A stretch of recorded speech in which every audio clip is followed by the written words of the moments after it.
الطيبين الطاهرين المعصومين المظلومين ولعنة الله على أعدائهم أجمعين من يومنا هذا إلى قيام يوم الدين. أما بعد فقد قال الله تعالى في القرآن المجيد قوله الحق بالحق بسم الله الرحمن الرحيم يريدون ليطفئوا نور الله بأفواههم والله متم نوره ولو كره الكافرون.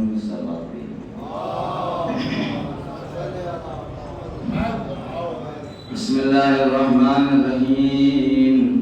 اللهم كن لوليك الحجة ابن الحسن صلواتك عليه وعلى آبائه في هذه الساعة وفي كل ساعة وليا وحافظا وقائدا وناصرا ودليلا وعينا حتى تسكنه أرضك تهوى وتمتعه فيها طويلا. اللهم صل على محمد. ایک اس سے بہتر اور بلند ترین صلوات پڑھیں عظمت محمد.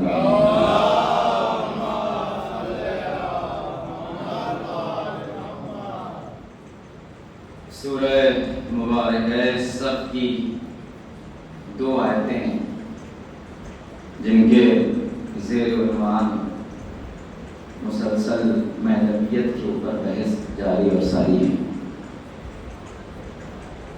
اور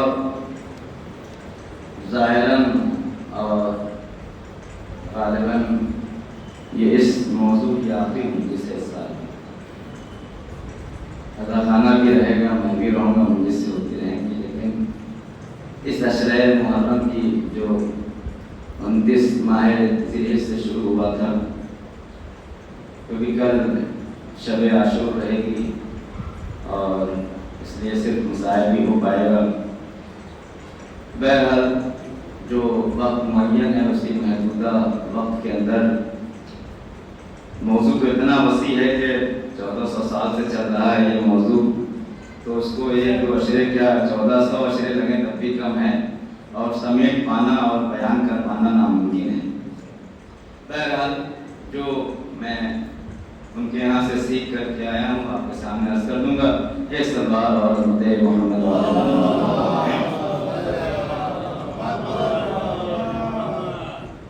پروردگار عالم یہ ارشاد فرما رہا ہے یریدون لیطفئوا نور اللہ بافواہہم، کہ تم یہ چاہتے ہو کہ نور الہی کو اپنی منہ کی پھونک سے مٹا دو، لیکن ایسا کر نہیں پاؤ گے اور نہ کر سکتے ہو. واللہ متم نورہ ولو کرہ الکافرون، اور اللہ تو اس نور کو مکمل کر کے رہے گا چاہے کافروں کو کتنا ہی برا لگے، چاہے کافروں کے لیے کتنا ہی ناگوار گزرے، ہم اس کو مکمل کر کے رہیں گے. تو دوران مجالس عرض کیا گیا کہ اس نور کو بشکل دین روز غدیر اللہ نے کامل کیا، اور اس نور کو مکمل اللہ نے کیا 15 شعبان المعظم بوقت سحر، جب ہمارے اور آپ کے آخری امام اس عالم امکان کی جان، زہرا کی جان، منتقم خون حسین حضرت حجت ابن حسن علیہ السلام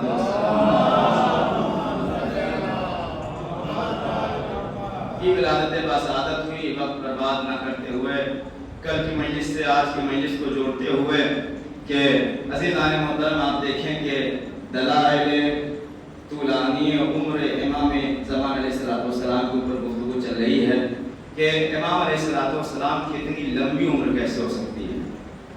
آج 1250 سال ہو چکے ہیں اور امام علیہ السلام الحمدللہ باحیات ہیں اور زندہ ہیں. یہ بھی ایک بہت بڑا فرق ہے. دنیا یہ سمجھ رہی ہے کہ ابھی منجی عالم پیدا ہونے والا ہے، اور ہماری یہ ضد ہے کہ پیدا ہونے والا نہیں ہے، پیدا ہو چکے ہیں. کیونکہ اگر امام نہیں ہوں گے، ساری مجلسوں خلاصہ اگر امام نہیں ہوتے اور اتنا زمانہ گزر جاتا تو آپ ہی کل جا کے اللہ میاں سے اعتراض کر دیتے کہ اللہ تعالیٰ ہم نے کیا بگاڑا تھا کہ تو نے آدم کو پہلے پیدا کیا، آدمی کو بعد میں بنایا، کھانا پہلے پیدا کیا، کھانے والے کو بعد میں بنایا، تو ہم موجود تھے اور کوئی ہادی نہیں تھا۔ لہٰذا یہ نظریہ سراسر غلط ہے کہ امام زمانہ یا منجی اعظم یا مہدی موعود ابھی پیدا ہونے والے نہیں، پیدا ہیں، اور دنیا کو انہی کے دم سے اللہ نے باقی رکھا ہے، انہی کے صدقے میں ساری چیزیں باقی ہیں۔ اب کل جناب عزیر علیہ السلام کی دلیل آپ کے سامنے پیش کی تھی قرآن سے، اور مسلمان کو اعتراض یہ ہے کہ اتنی لمبی عمر کیسے ہو سکتی ہے۔ تو پھر کل والی بات میں دہرا دوں کہ افسوس مجھے اگر کوئی غیر مسلم ہوتا یہ اعتراض کرتا تو نہ ہوتا، لیکن کسی مسلمان کی طرف سے اس اعتراض کو آنا سمجھ میں آ رہا ہے کہ قرآن سے رٹا گیا ہے، سمجھا نہیں گیا ہے۔ بہت توجہ چاہتا ہوں، قرآن رٹا گیا ہے، سمجھا نہیں گیا ہے۔ اگر قرآن سمجھا ہوتا تو کبھی بے تجی باتیں نہ کرتا یہ مسلمان۔ اگر قرآن سمجھا ہوتا اور قرآن سمجھنے کے لیے کسی ایرے غیر نتو خیر جمن تیری کے دروازے پہ جانے کی ضرورت نہیں ہے۔ مسئلہ یہیں سے گڑبڑ ہوا کہ اب قرآن کو کہیں سی اور دروازے سے لے کر کے آئے ہیں۔ اگر علی کے دروازے سے لے آئے ہوتے تو کبھی ایسی احمدانہ گفتگو نہ کرتے۔ بھائی کم سے کم ایک مسلمان جو قرآن کے اوپر یقین رکھتا ہے، کم سے کم اتنا تو ساری چیزیں بھول جائے، قرآن کو نہ پڑھتا ہو، لیکن ہر ایک مسلمان کا یہ عقیدہ ہے کہ اللہ نے ابھی عیسیٰ علیہ السلام کو زندہ رکھا ہے۔ جب اللہ عیسیٰ کو 2000 سال سے زندہ رکھ سکتا ہے تو اپنے مہدی کو 1400 سال سے کیوں نہیں زندہ رکھ سکتا؟ سلام پڑھے محمد علیہ محمد کے اوپر۔ وہ عزیر کا واقعہ، یونس کا واقعہ، الیاس کا واقعہ، خضر کا واقعہ علیہ السلام، ان کا واقعہ چھوڑ دیجئے۔ سارے مسلمان کو معلوم ہے کہ عیسیٰ علیہ السلام چوتھے آسمان کے اوپر ہیں، اور یہ بھی میں فلسفہ بیان کروں گا کہ عیسیٰ کو اللہ نے زندہ کیوں رکھا ہے، اور پھر نیچے بلوا کر کے ان کو اپنے آخری ہادی کے پیچھے ہی کیوں نماز پڑھوائے گا، یہ بھی میں آپ کے سامنے بیان کروں گا۔ پہلے یہ دلیل قرآن سے بیان کر دوں۔ قرآن کہتا ہے کہ جب ہم نے ایک بندے کا امتحان لیا اور وہ اپنی قوم کو چھوڑ کر چلا گیا، قوم عذاب میں مبتلا ہونے والی تھی، ہادی چلا گیا تھا، قوم موجود تھی، قوم میں ایک بڑا لکھا عالم تھا، اس نے سمجھایا کہ نہیں ابھی بھی ہم گناہ سے بچ سکتے ہیں، عذاب سے بچ سکتے ہیں۔ پوری قوم اس عالم کے ساتھ ساتھ پہنچ گئی پہاڑ کے اوپر، وہاں دعا کی، اللہ نے سب کے عذاب کو برطرف کر دیا۔ قوم واپس آ گئی، جناب یونس علیہ السلام کو معلوم چلا تو واپس آئے۔ واپس آنے کے بعد اور راستہ بھٹک گئے یا دوسرے راستے پہ چلے گئے، دوسری بستی میں چلے گئے، کشتی پہ سوار ہوئے، کشتی میں بیٹھے، کشتی ڈوبنے لگی، کہا گیا کہ ایک آدمی کو اتارا جائے، پورا ڈالا گیا، انہی کا نام آیا، پھر پورا ڈالا گیا، انہی کا نام آیا، اور بالآخر ان کو اٹھا کر کے ندی کے اندر ڈال دیا گیا۔ ندی کے اندر پہنچے، ایک مچھلی آئی، مچھلی نے ان کو کھا لیا اور مچھلی کے پیٹ کے اندر چلے گئے۔ اب مچھلی پورا سیر کر آئی، پتہ نہیں کس کس دریاؤں کی، کس کس سمندروں کی، جناب حضرت یونس علیہ السلام نے سیر کر لی۔ اور اس کے بعد قرآن یہ کہتا ہے کہ حضرت یونس علیہ السلام کے بارے میں کہ کون یونس ہیں؟ قرآن کہتا ہے فَالْتَقَمَهُ الْحُوتَ وَهُوَ مُلِيمٌ، کہ حوت نے یعنی اس ویل مچھلی نے یا بڑی مچھلی نے جو ہے ان کو نگل لیا، کھا لیا۔ اور فَلَوْلَا إِنَّهُ كَانَ مِنَ الْمُسَبِّحِينَ لَلَبِثَ فِي بَطْنِهِ يَوْمَ يُبْعَثُونَ۔ قرآن کہہ رہا ہے، امام قرآن کہہ رہا ہے کہ اگر وہ تسبیح کرنے والوں میں سے نہ ہوتے تو ہم انہیں قیامت تک اسی مچھلی کے پیٹ میں باقی رکھتے۔ نہیں آپ پہنچے گئے عزیزان محترم، قرآن کی آیت، قرآن کیا کہہ رہا ہے؟ قرآن کو اگر تم علی کی نگاہ سے پڑھو گے، در علی سے متصل ہو کر کے پڑھو گے تو جگہ جگہ تمہیں آسانیاں نظر آئیں گی، جگہ جگہ تمہیں نشانیاں نظر آئیں گی۔ اللہ نے کیا کہا یونس کے بارے میں کہ اگر یہ تسبیح کرنے والوں میں سے نہ ہوتے، تسبیح کرنے والوں میں سے نہ ہوتے تو میں انہیں اسی مچھلی کے پیٹ میں قیامت تک رکھا۔ یعنی اللہ یہ بتانا چاہتا ہے اگر ہم رکھنا چاہیں تو اپنے نبی کو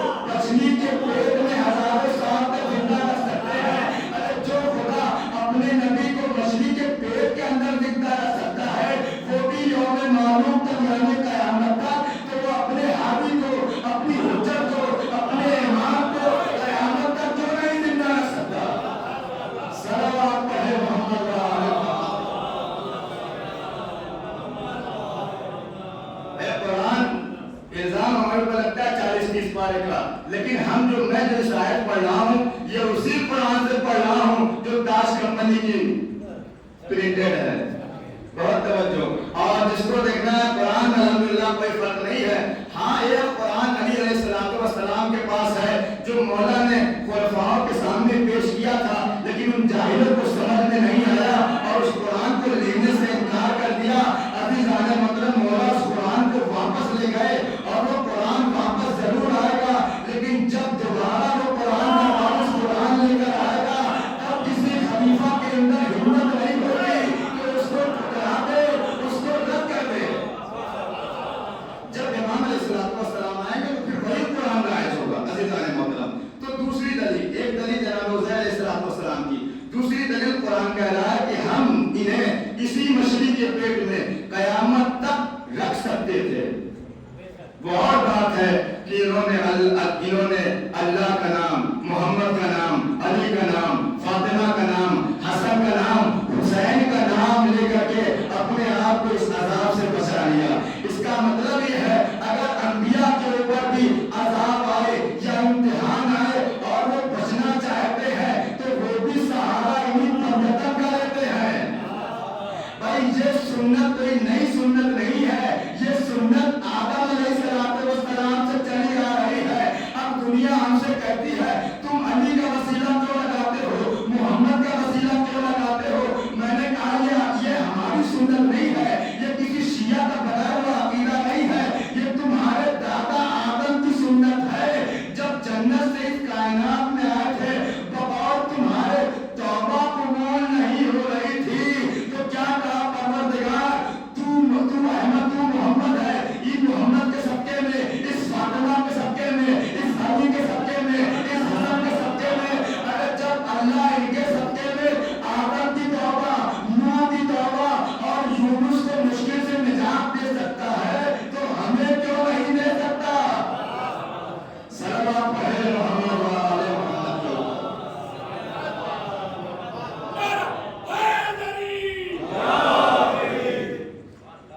کیوں نہیں ہمیں نجات دے سکتا؟ اور اس کے بعد دوسری آیت کہ کیوں حضرت عیسیٰ علیہ السلام کو اللہ نے زندہ رکھا اور جب وہ اس کائنات میں آئیں گے ظہور امام علیہ السلام کے بعد تو امام کے پیچھے نماز پڑھیں گے. سوال ہے ہمارے ذہن میں. اور عیسیٰ علیہ السلام کوئی چھوٹے موٹے نبی ہیں نہیں، اولو العزم پیغمبر ہیں. 5 اولو العزم یعنی ایسے پیغمبر جو عزم، ارادے کے اعتبار سے بہت اعلیٰ ہیں. قرآن کہتا ہے کہ انبیاء اوصیاء میں بھی بعض سے افضل ہیں، سارے جیسے نہیں ہیں، بعض سے افضل ہیں. بہت 2-4 منٹ لوں گا اس بات کو سمجھانے کے لیے تاکہ آپ کے اذہان عالیہ تک میں پہنچا سکوں. باقی الحمدللہ آپ فرشیدہ پر بیٹھتے ہیں، بہت ذہین اور بہت علی والے ہیں اور ذہین نہ ہو ایسا ممکن نہیں. ہاں یہ بات ہے کہ تھوڑا سا سستی آ جاتی ہے، تھکاوٹ ہو جاتی ہے، ورنہ بات ساری سمجھ میں آتی ہے. سلوات پڑھیے محمد و آل محمد. کوئی ضروری نہیں ہے کہ ہر بات سمجھنے کے بعد گردن ہلایا ہی جائے. عزیزان محترم، تو عیسیٰ علیہ السلام کو اللہ تعالیٰ نے کیوں زندہ رکھا ہے؟ ایک سوال. دوسرا سوال یہ ہے کہ اولو العزم پیغمبر ہیں، صاحب شریعت ہیں، انجیل جیسی کتاب کے مالک ہیں اور دنیا میں سب سے زیادہ فالوورز انہی کے ہیں، مسیحی. تو اتنا بڑا پیغمبر، اتنا بڑا نبی جب اس کائنات میں آئے گا تو کیا کرے گا؟ مصلی بچھائے گا اور مصلی بچھا کر کے پیچھے کھڑا ہوگا. اور اتنا تو آپ جانتے ہیں کہ مکبر اور امام میں بڑا فرق ہوتا ہے. مکبر میں اور امام میں بڑا فرق ہوتا ہے. اس کی وجہ کیا ہے؟ اس کو میں 5 منٹ آپ کر لوں گا اس کو سمجھانے کے لیے کہ کیوں اللہ نے عیسیٰ علیہ السلام کو زندہ رکھا ہے. اور عیسیٰ علیہ السلام زندہ ہیں، یہ آپ میں سے ہم سب کا عقیدہ ہے. مسلمان اگر اس عقیدے سے پھر جائے تو مسلمان نہیں ہے. اگر یہ بھی عجیب نقطہ ہے، مسلمان عیسیٰ علیہ السلام کی غیبت کو مان رہا ہے لیکن امام زمانہ کی غیبت کو نہیں مان رہا ہے. شاید اس کی وجہ یہ ہے کہ عیسیٰ سے کوئی ڈر نہیں ہے، امام سے بڑا ڈر ہے سب کو. اور یہ معلوم ہے کہ جب یہ آئیں گے تو بڑا مسئلہ ہوگا. اگر وقت رات میں بیان کروں کیا مسائل پیش آئیں گے جب امام آئیں گے. تو عیسیٰ علیہ السلام زندہ ہے. کہاں ہے عیسیٰ علیہ السلام؟ ہماری روایتوں کے اعتبار سے چوتھے آسمان کے اوپر انتظار کر رہے ہیں ہماری آپ کی طرح وہ بھی امام کے ظہور کا۔ قرآن مجید کے آل عمران سورہ نمبر 81 میں اللہ ارشاد فرماتا ہے اذا اخذ اللہ میثاق النبیین لما آتیتکم من کتاب و حکمت ثم جاءکم رسول مصدق لما معکم لتؤمنن بہ وَلَتَنْصُرَنَّهُ۔ اللہ کہتا ہے کہ جب ہم نے آدم سے لے کر کے عیسیٰ علیہ السلام تک تمام انبیاء کو نبوت دینا چاہیے، ان کو کیا دیا؟ ہم نے کتاب دی اور عہدہ دیا۔ جب یہ عہدہ ہم ان کو دینے لگے، یہ سب اکٹھا ہوں اور تولد بٹنے کا وقت آ جائے اور کہا جائے کہ مجلس کے بعد دو تولد بٹے گا اور دو ہی بٹے گا انشاءاللہ، تو دو چیزیں کہا گیا کہ دو چیزیں آپ کو دی جائیں گی، ایک نبوت اور ایک کتاب۔ کیا ہے اسی آیت میں ہے کتاب و حکمت، کہ تمہیں کتاب دی جائے گی اور حکمت دی جائے گی۔ اب تمام انبیاء صف لگا کے کھڑے ہو گئے، کتاب لینا اور حکمت لینا۔ اللہ میاں نے کہا آؤ کتاب حکمت لو اور لے کے آگے بڑھو۔ جیسے ہی آدم علیہ السلام آئے، ہاتھ پھیلائے کتاب کے لیے، اللہ نے کہا کہ لما آتیتکم من کتاب ثم جاءکم رسول مصدق، کہ اس کتاب کو لینے سے پہلے اس کی شرط بھی سن لو۔ اس کتاب اور عہدہ نبوت کو لینے سے پہلے اس کی شرط، آپ بیدار ہیں نا، اس کی شرط بھی سن لو۔ کہا کیا شرط ہے؟ فرمایا کہ لما معکم لتؤمنن بہ ولتنصرن بہ، کہ جب میرا آخری رسول آئے، جب میرا رسول آئے تو اس کتاب اور حکمت کے بدلے میں تمہیں کیا کرنا ہے کہ تمہیں اس کے اوپر ایمان لے آنا ہے اور اس کی مدد کرنی ہے۔ دو شرطوں کو یاد رکھیے، بہت توجہ چاہتا ہوں۔ اللہ نے کہا کہ اے میرے تمام انبیاء سے کہا کہ ہم تمہیں کتاب و حکمت عطا کر رہے ہیں اس شرط کے ساتھ کہ جب میرا نبی اس کائنات میں آئے تو تم اس کے اوپر ایمان لے آنا اور اس کی مدد کرنا، ایمان لے آنا اور اس کی مدد کرنا۔ سب نے کیا کہا؟ قال اقررتم واخذتم على ذلكم مصری، کیا تم یہ وعدہ کرتے ہو کہ کتاب و حکمت لینے کے بعد ہمارا اس وعدے کے اوپر عمل کرو گے؟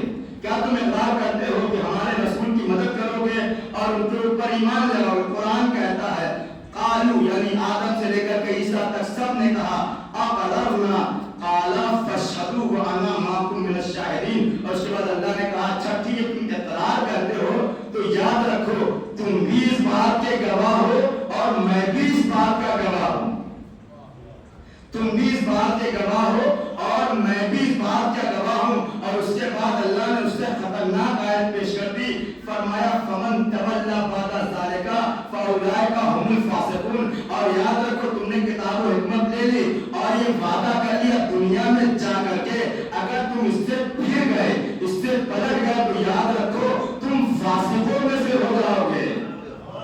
بہت توجہ، میری محنت آیا نہ ہو پائے، تم فاسقوں میں سے ہو جاؤ گے۔ آدم علیہ السلام سے لے کر کے عیسیٰ علیہ السلام تک سارے انبیاء کو نبوت ملی، کتاب ملی، کس شرط پہ؟ ایک چیز کیا کریں گے آپ؟ ایمان لے آئیں گے، دوسرا مدد کریں گے۔ ایک ایمان لے آئیں گے، دوسرا ہمارے رسول کی مدد کریں گے۔ اب ذرا اتنا پڑھا لکھا مجمع ہے، اتنی مجلس سننے والا مجمع ہے، اور مجھے یقین ہے کہ میں اپنے کسی بچے سے بھی پوچھوں گا تو وہ بتا دے گا کہ یہ بتاؤ جب محمد اس کائنات تشریف لائے تو آدم تھے، نوح تھے، ابراہیم تھے، موسیٰ تھے، عیسیٰ تھے، کوئی نہیں تھا۔ جب میرا حبیب اس کائنات میں آیا تو آدم سے لے کر کے عیسیٰ تک نہ کوئی ایمان لانے کے لیے تھا نہ کوئی مدد کرنے کے لیے تھا۔ دیکھیں میں آپ کہاں سے کہاں تک لے آیا۔ بھائی تمام انبیاء کی نبوت اسی بات پر منحصر ہے کہ ان کی نبوت تبھی صحیح ہوگی جب وہ یہ دو کام کریں گے، ایمان لے آئیں گے اور نصرت کریں گے، ایمان لے آئیں گے اور نصرت کریں گے۔ آدم کو بھی معلوم تھا کہ جب آخری رسول آئے گا تو میں نہیں رہوں گا۔ آدم نے اپنے بیٹے شیش کے حوالے یہ وصیت کر دی کہ میں نہیں رہوں گا، تم یہ کام کرنا۔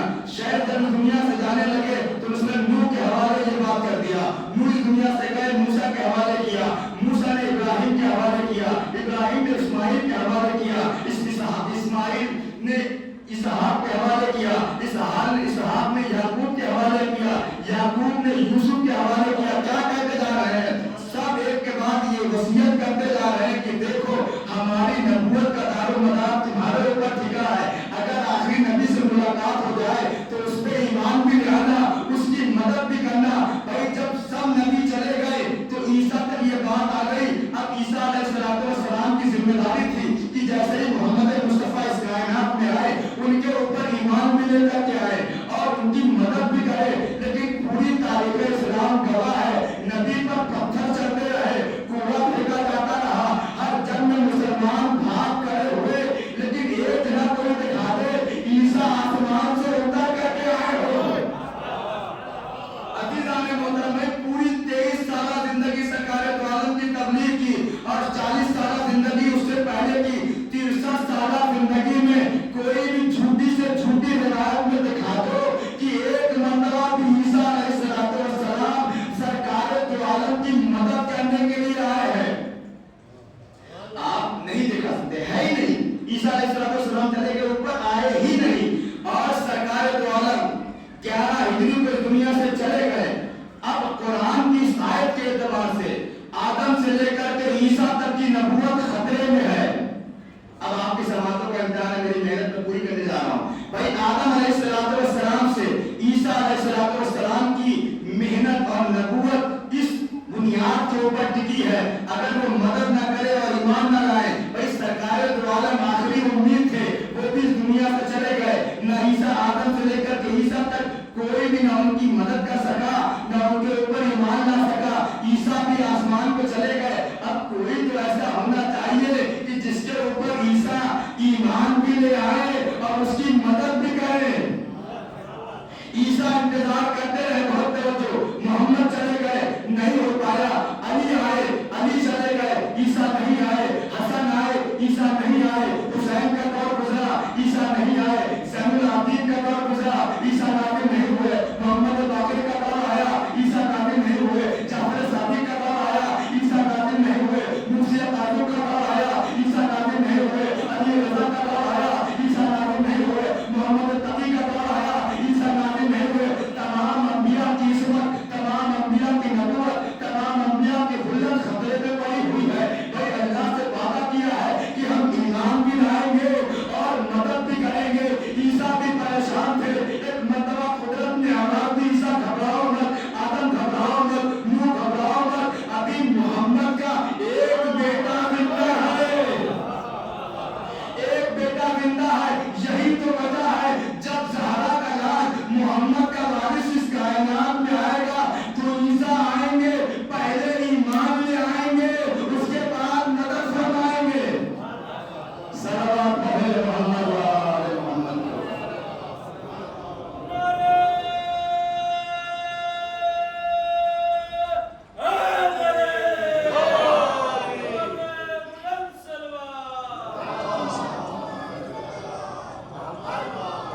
اب اس کے بعد مصلی بھی کیا، میں نے سمیٹ رہا ہوں، مصلی بچھا دیا جناب عیسیٰ علیہ السلام نے. امام نے فرمایا سرکار آپ اس عمر میں بڑے ہیں، آپ آگے بڑھ جائیے. کہا ہرگز نہیں، میں آگے نہیں بڑھ سکتا، آپ ہی نماز پڑھائیں گے. میں نے عیسیٰ علیہ السلام سے ہاتھ جوڑا، سرکار آپ کیوں نہیں بڑھ جاتے؟ صاحب کتاب آپ ہیں، صاحب شریعت آپ ہیں، الرزم پیغمبر آپ ہیں، عظیم نبیوں میں سے ہیں. کہا کہ میں کیسے آگے بڑھ جاؤں؟ بھائی یہ صرف مہدی نہیں ہے، یہ وقت کا محمد ہے اور وقت کے محمد سے آگے بڑھنا یہ انبیاء کی توہین بھی ہے. اگر میں اس سے آگے بڑھ گیا تو میری نبوت خطرے میں پڑ جائے گی، میری نبوت خطرے میں پڑ جائے گی. اور عزیزان محترم مجھے جملہ کہنے دیجئے، محمد یعنی ایمان کے پیچھے، آخری محمد کے پیچھے صرف عیسیٰ نماز نہیں پڑھ رہے ہیں، آدم نماز پڑھ رہے ہیں، موسیٰ نماز پڑھ رہے ہیں، عیسیٰ نماز پڑھ رہے ہیں. اب دنیا یہ کہتی ہے علی افضل تھے یا آدم افضل تھے. ارے تمہیں آخری زمانے میں پڑھے گا، پتہ چلے گا. عیسیٰ علیہ السلام نے پیچھے نماز پڑھ کے بتایا فاطمہ کا بیٹا اور ہے، مریم کا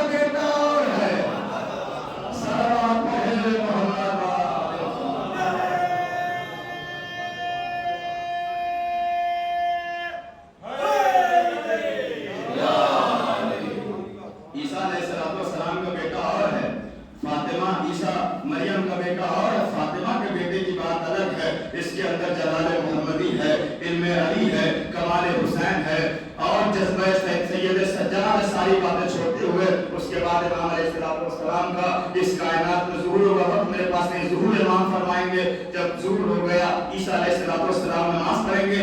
ایک وجہ اور بھی ہے جناب عیسیٰ علیہ السلام کی ان کے پیچھے نماز پڑھنے کی کہ اتنی بڑی جمعیت ان کو فالو کر رہی مسیحی, جب وہ دیکھیں گے کہ ہمارا امام ہی ان کے پیچھے نماز پڑھ رہا ہے تو سارے مسیحی اپنے آپ ہی امام کی بیعت میں آ جائیں گے.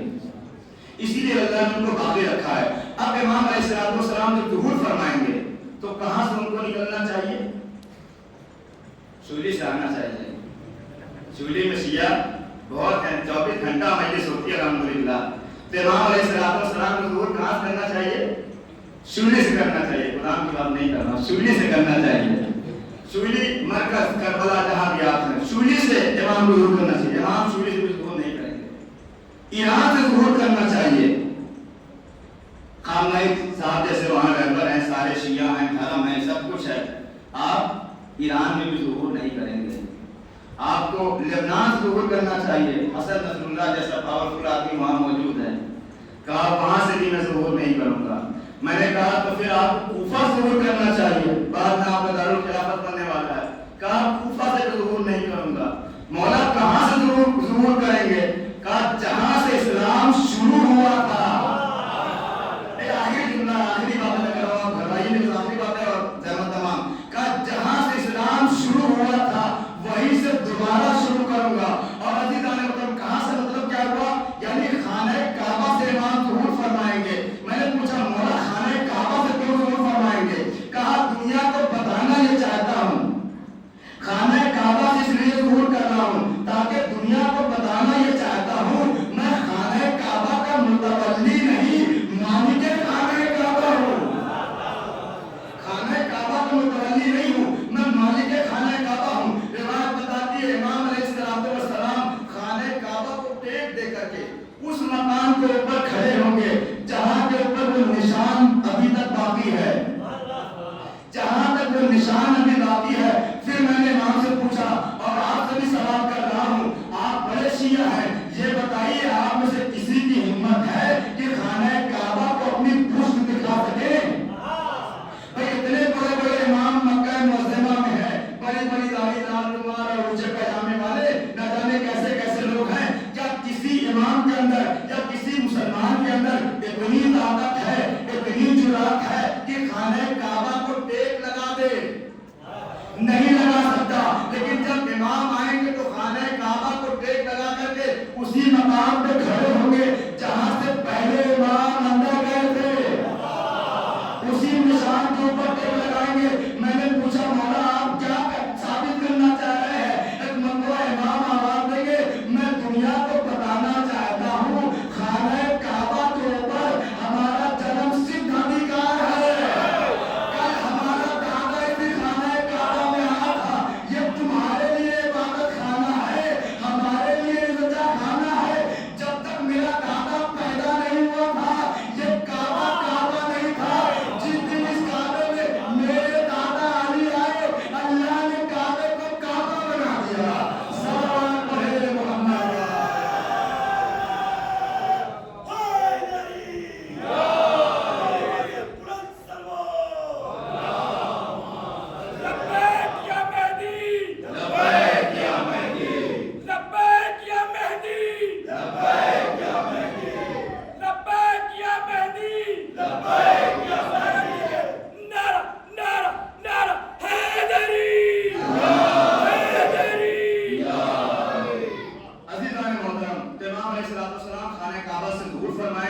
وہاں سے پھر مکہ معظمہ سے آپ آئیں گے کوفہ, اور وہاں پہ آپ اپنی دارالخلافہ حکومت قائم کریں گے. مسجد سہلا آپ کا گھر ہے, آپ جانتے ہیں جو زیارت کے لیے گئے کہ وہ مسجد سہلا امام علیہ السلام کا گھر بنے گا. اور ایک بات آخری بات ہے تمام, امام علیہ السلام کے ظہور کے فوائد تو بہت سارے ہیں. مثلا ایک فائدہ یہ ہے کہ امام علیہ السلام جب آئیں گے تو زمین اپنے سارے خزانے اگل دے گی.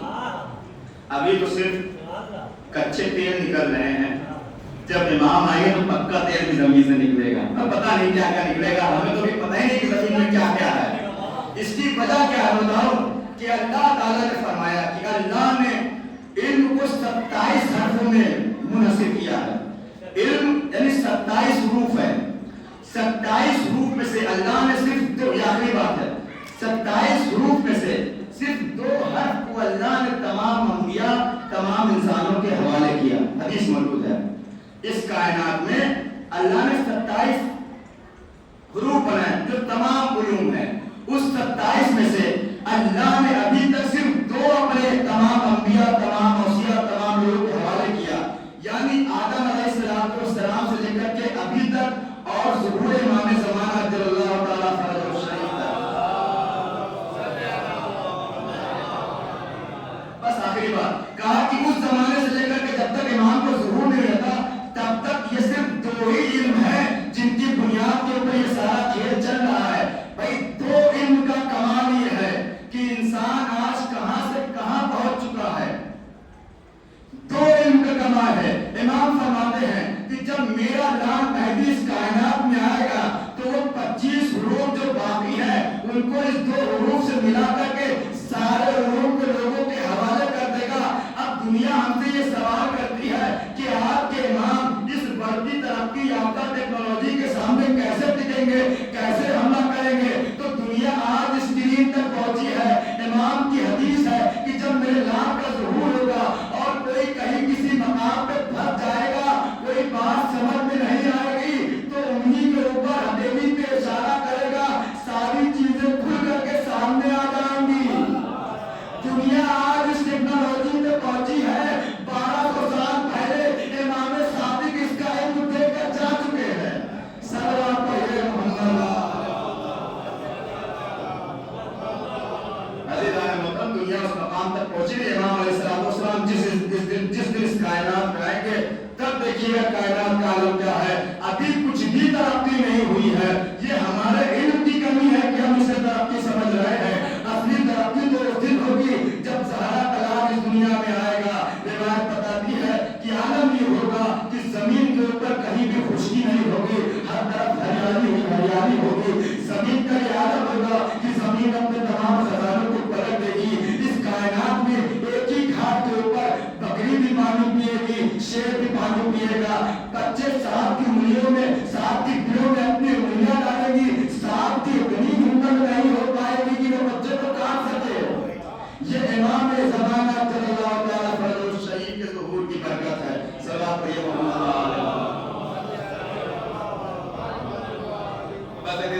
وقت میرا تمام ہو گیا. نہیں تو میں اور بھی کچھ باتیں عرض کرتا کہ امام علیہ السلام جب ظہور فرمائیں گے تو کیا کیا ہوگا. ہم نے بس یہی ہم سمجھتے ہیں کہ وہ آئیں گے انتقام دیں گے. بس ان کا یہی کام رہے گا، تلوار اٹھائیں گے اور مولی راجا کاٹتے پیٹتے سب ختم. اس کے علاوہ کچھ نہیں ہے. یہ تو ایک ضمنی کام ہے. یہ صرف مولا کے کاموں میں سے ایک کام ہے. اصل کام بہت آگے ہے اور اس مقام تک ہم اور آپ پہنچے نہیں. وقت تمام ہو گیا. امام علیہ السلام کے پاس ایک پرچم ہوگا. اس پرچم کے اوپر لکھا ہوگا البیعۃ للہ. یہ بیعت صرف اور صرف اللہ کے لیے. اور جو بھی اس بیعت سے انکار کرے گا اس کے ہاتھوں کو، اس کی گردن کو کاٹ دیا جائے گا. اور مولا عجب نہیں آواز میں تم نے اسی پرچم کو گرایا تھا کربلا کے میدان میں. آج دیکھو ہاتھ کٹ گئے لیکن عباس نے اس پرچم کو جھکنے نہیں دیا. عزیزان محترم، آ گیا مسائل اور آ گئی ختم ہونے والی یہ 8 محرم. قیامت کی یہ تاریخ ہے. عباس حسین کے بھائی، عباس حسین کی گھارس. عباس کون ہیں جن کے اوپر شبیر کو، زینب کو، سکینہ کو، ام کلثوم کو اتنا بھروسہ تھا کہ شہزادی جب مدینے سے چلی تھی تو آپ نے تمام بیویوں سے کہا تھا اے بیویوں میں تمہارے چادر کی ضمانت دیتی ہوں. روایت بتاتی ہے کہ ایک دن ایسا آیا کہ شہزادی زینب نے اپنے بھائیا آقا حسین کو بلایا اور بلانے کے بعد کہا کہ میرے بازی، میرے آقا، میرے بھائی، کئی دن ہو گئے ہیں میں نے اپنے عباس کو دیکھا نہیں ہے. میرا عباس کہاں ہے؟ حسین نے کہا زینب کیا بتاؤں تمہارا عباس کہاں ہے؟ کہا بھیا میرا عباس کہاں ہے؟ کیا وہ مجھ سے ناراض ہے؟ کیا وجہ ہے کہ عباس مجھ سے ملنے نہیں آ رہے ہیں؟ ایک مرتبہ حسین نے کہا سنو کی بہن عباس کہاں ہے؟ کہا عباس قافلے سے بہت آگے آگے چل رہے ہیں۔ کہا وہ کیوں بھیا؟ کہا جب کوئی بازار پڑتا ہے، جب کوئی دکان پڑتی ہے، جب کوئی مجمع دکھتا ہے تو میرا عباس دکانوں کی پردوں کو گرا دیتا ہے، لوگوں سے کہتا ہے نظریں جھکا لو، اس لیے کہ اس راستے سے میری شہزادی گزرنے والی ہے۔ ہائے زینب کا دل تڑپ گیا۔ کہا میرا بھائی اتنا کچھ کر رہا ہے میرے پردے کی حفاظت کے لیے، اب ذرا سوچیے آپ اسی کوفے کے راستوں سے ہو کر کے جا چکی تھی، اور جب یہ عالم پردے کی اس طریقے سے حفاظت ہو رہی تھی تو آپ تصور کریے جب 11 محرم کو کوفے کے بازار میں جہاں شرابیوں کا مجمع تھا، نامحرموں کا مجمع تھا، لوگ تالیاں بجا رہے تھے، لوگ آگ پھینک رہے تھے، لوگ ہنس رہے تھے، لوگ ہنسی مذاق اڑا رہے تھے، اور شہزادی کو اس راستے سے گزارا جا رہا تھا، سر کے اوپر چادر نہیں تھی، بی بی زینب سر کو چھپائے ہوئے تھی۔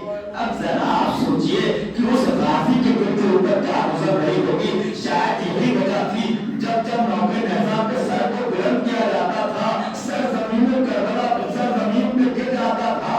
ارے کیسے غازی اپنی آنکھوں سے اپنی شہزادی کو بے ممنوع چادر دیتا۔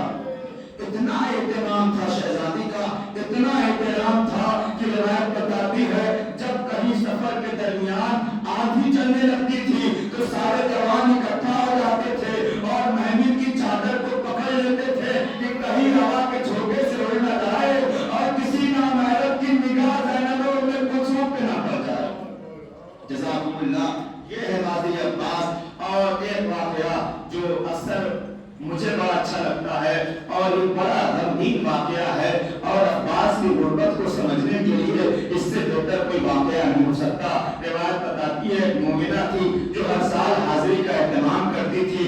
آپ سب حاضری کا اہتمام کر کے آئے ہیں، ابھی نظر حاضری دکھائی ہے۔ ایک مرتبہ روایت بتاتی وہ ہر سال اہتمام کرتی تھی اور انتظار کرتی تھی کوئی مرد آ جائے اس نظر حاضری کو انجام دے دے۔ روایت بتاتی ہے ایک محرم ایسا آیا، بڑی جلدی ایک محرم ایسا آیا کہ وہ نظر کا سامان آمادہ کر کے بیٹھی رہی۔ 1 گھنٹہ گزر گیا، 2 گھنٹہ گزر گیا، کوئی نہیں ملا۔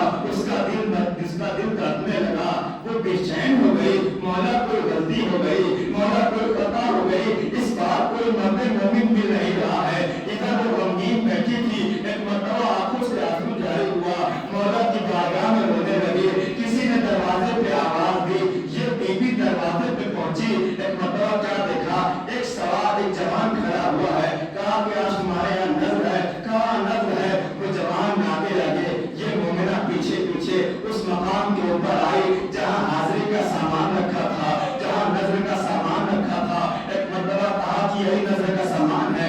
اس نے نظر دی اور جانے لگا، نظر دی اور جانے لگا۔ ایک مرتبہ بی بی نے حیرت بھری نگاہ سے دیکھا، کہا لگتا ہے آپ کو نظر کرنے کا طریقہ نہیں آتا، آپ نے نظر نہیں کی۔ کہا بی بی نظر ہو گئی۔ کہا نہیں آپ سب نے کیا ہوگا، جب نظر کیا ہوگا تو اپنے ہاتھوں میں اٹھاتے ہیں، ہمارے ہاتھ کی رسم ہے۔ ایک مرتبہ اس مومنہ نے کہا اے سارے جوان تم نے کیسے نظر کر دیا؟ جب بھی کوئی نظر کرتا ہے تو اپنے ہاتھوں کو اٹھاتا ہے۔ ایک مرتبہ جوان نے آواز دی بی بی وہ اپنے ہاتھوں کو اٹھائے جس کے پاس ہاتھ موجود ہو۔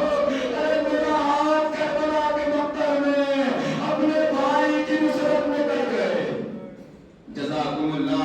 خدا کوئی غم نہ دے سوائے غم حضور کربلا کے۔ حسین علیہ السلام مقتل کربلا میں پہنچے اور عباس کے اس آنے پر جو بھی مسائل آپ سن چکے ہیں، تفصیل کا موقع نہیں، وقت بہت زیادہ ہوتا جا رہا ہے۔